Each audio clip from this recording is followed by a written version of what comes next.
दुसऱ्या दिवशी भले पहाटे वनिता जागी झाली आणि तिने गाढ झोपलेल्या सुंदराला जागे केले. दोघी लगबगीने पाण्याचे डबे घेऊन रेल्वे रुळाकडे निघून गेल्या. प्रांतविधी आटपून दोघीही आपल्या खोपटाबाहेर परत आल्या.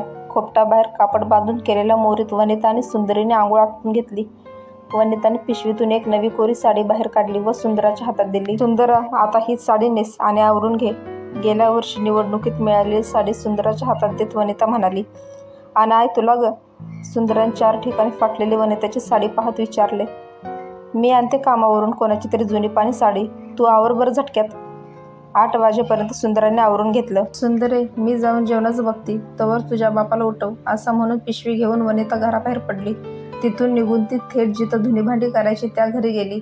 तिथून एक धड असणारी जुनी साडी तिने मागून आणली. येता येता किलोभर वजडी, तांदूळ, तेल असं किरकोळ सामान घेऊन ती खोपटात परतली. तोपर्यंत सुंदरीने 8-10 भाकऱ्या थापून ठेवल्या होत्या. तुकाराम देखील आवरून बसला होता. वनिताने गाठोड्यातून एक गांधी टोपी काढून तुकारामच्या हातात ठेवली. वनिता व सुंदरा बाकीची तयारी करेपर्यंत तुकारामने वजडी चांगली खळखळून स्वच्छ धुवून घेतली. सुंदराने मसाला वाटून वजडी शिजायला घातली. खोपटात जागा कमी होती म्हणून तुकारामने फ्लेक्सचा जुना कागद बांधून खोपटाबाहेर जागा तयार करून ठेवली. साधारण तासाभराने शिरपा आपल्या पुतण्या वसंतला घेऊन तुकारामच्या खोपटाबाहेर आला. तुकारामने लगबगीने बाहेर सतरंजी हातधरली व दोघांच्या हातात पाण्याचे तांबे दिले. काही वेळ उगाचच इकडच्या तिकडच्या गप्पा मारून झालं. तुकारामने आत पाहत आवाज दिला. वने, आवरलं असेल तर या बाहेर. वनिताने चहाचे 3 कप सुंदरीकडे एका ताटलीत ठेवून दिले व तिला बाहेर घेऊन आली. सुंदराने तिघांना चहा दिला व खोपट्याच्या पत्राला टेकून मान खाली घालून बसली. वनिताने नवरा मुलगा नीट न्याहाळून पाहिला. साधारण 20-22 वर्षाचा, उन्हात काम करून राबलेला. हातापायावर सिमेंटमुळे पांढरे पडलेले डाग त्याने बराच घासून काढण्याचा प्रयत्न केला होता, तरीही थोडेफार दिसतच होते. नाकी डोळा पोरगा चांगला होता.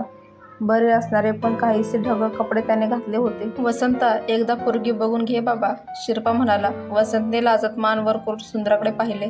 17-18 वर्षाची, सावळ्या रंगाची, नाकी डोळी नीट सुंदरा त्याला आवडली.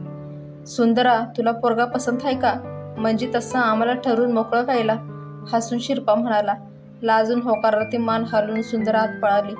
तिच्या छातीत धडधड होत होतं. तिने लाजेने डोळे बंद केले होते पण कान मात्र बाहेरच्या बोलण्याकडे लागले होते. वसंता, पोरगी पास आहे ना? बाकी पोरीला काय विचारायची गरज नाही. लहानपणापासून माझ्या पुढंच वाढली सुंदरा. स्वयंपाक पाणी घरदार बघून 4 रुपयांचं काम पण बघते, शिरपाने विचारले. त्यावर वसंताने देखील होकार दिला. आता कसं बेस झालं?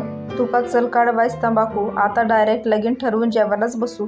तुकारामने तंबाखू काढली, मळून शिरपाकडे दिली.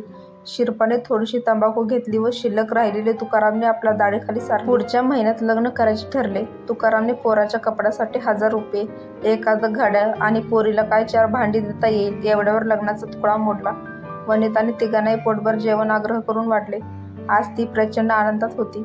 इकडे आतमध्ये सुंदराच्या डोळ्यांसमोर नव्या संसाराचे स्वप्न फुलायला सुरुवात झाली होती. तुकाराम आणि वनिताचा निरोप घेऊन शिरपा आपल्या पुतण्याला घेऊन निघून गेला. बाकीचे आवराआवर करून सुंदरा व वनिताने जेवण आटोपले. वने, आता पुढच्या महिन्यात लगीन करायचं म्हणजे 30-40 हजार रुपये तर लागतालच बघ, तुकाराम म्हणाला. सुंदरीच्या नावावर मी 30,000 रुपये थोडं करून टाकल्यात.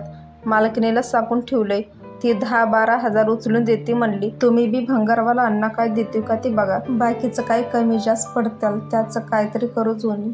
वनिताने झटकन तोडका काढला. सुंदरी, उद्यापासून पहाटे लवकर उठून कचरा डेपोला जात जा. रोजचं 300-400 भेटलं तर मग काय काळजी राहायची नाही. सुंदराकडे बघत वनिता म्हणाली. सुंदराने मान हलवली. कचरा डेपोवर कचरा भंगार गोळा करायला येणाऱ्या तिच्या मैत्रिणींना कधीही एकदा आनंदाची बातमी सांगते असं तिला झालं होतं. गणादादाला सांगून पुढच्या महिन्यात विठ्ठल मंदिराच्या वसरीवर लगीन लावून टाकू. मी आणि शिरपा उद्याच जाऊन गणादादाला सांगतो. तो काय हाय म्हणायचा नाही. जेवाय सारभात अन कोबीची भाजी ठेवू. तुकाराम पुढची योजना मनाशी आखत म्हणाला.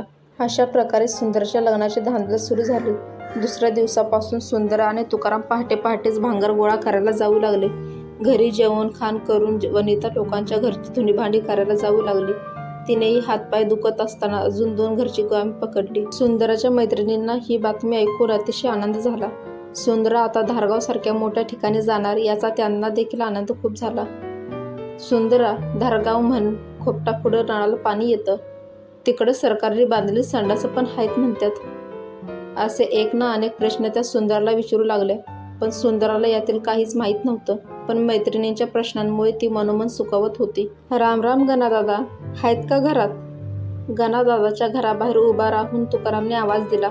वास्तविक गणादादाची चप्पल बघून त्याला तो घरातच असल्याचे समजले होते. राम राम, कोण तुकाराम का? थांब आलोच. आतून आवाज आला.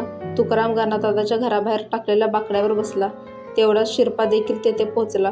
पांढरे शुभ्र कपडे घालून गणादादा बाहेर आला आणि त्याच्या लाकडाच्या खुर्चीवर बसला. बोल तुकाराम, काय काम काढलंस बाबा? गणादादाने विचारले. लेकीचं लगीन काढले दादा. अरे वा, चांगली गोष्ट आहे की मग. बरं, मुलगा कुठला आहे? हे काय, ह्या शिरपाचाच पुतण्या आहे? तुकाराम शिरपाकडे पाहत म्हणाला.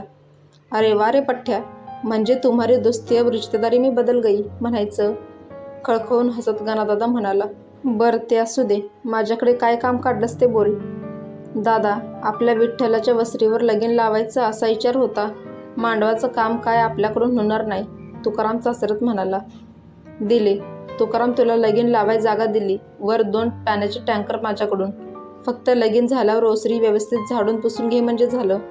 गणादादा असं म्हणताच तुकारामने गणादादाला वाकून नमस्कार केला. उपकार झाले दादा. अरे असू दे, देऊळ काय माझ्या एकट्याचंच आहे का? तुझ्यासारख्या लोकांचे उपयोगी पडतंय ते चांगलंच आहे की, गणादादा म्हणाला. गणादादाचा निरोप घेऊन तुकाराम आणि शिरपा तिथून उठले. तुकारामच्या डोक्यावरील मोठं ओझं उतरलं होतं.